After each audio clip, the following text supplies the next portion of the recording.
ચૂંટણીની બિનહરીફ જાહેર થયેલ ભીમાપુર પંચાયતના સરપંચના ઉમેદવારની શૌચાલય બાબતે વાંધા અરજી થતા ચૂંટણી અધિકારીએ ફોર્મ રદ કર્યું હતું અને અરજદારે હાઈકોર્ટના દ્વાર ખખડાવ્યા હતા। નામદાર હાઈકોર્ટે ફોર્મ માન્ય રાખી ભીમાપુર ગ્રામ પંચાયતમાં ચૂંટણી યોજવાનો ચૂંટણી અધિકારીને આદેશ કર્યો છે અને હવે ભીમાપુર ગ્રામ પંચાયતના બિનહરીફ થયેલા ઉમેદવાર સવિતાબેનને સરપંચની ચૂંટણી લડવી પડશે। મારા મમ્મીએ સરપંચના ઉમેદવારી કરી હતી અને ફોર્મ ચકાસણીના દિવસે અમારું ફોર્મ રિજેક્ટ કરવામાં આવ્યું હતું। કટારા સવિતાબેન જાલમભાઈનું।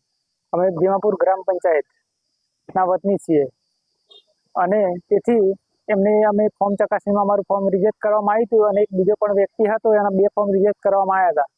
અમે છેલ્લે જઈ અને એમને પૂછ્યું અને અમે આગળ અપીલ કરી હાઈકોર્ટની અંદર। પછી ત્યાંથી અમારે રિઝલ્ટ આવ્યું એટલે પછી હવે અત્યારે હાલમાં રિઝલ્ટ આવ્યા પછી અમે પ્રચાર પણ કરીએ છીએ અને નિશાન પણ મળી ગયું છે।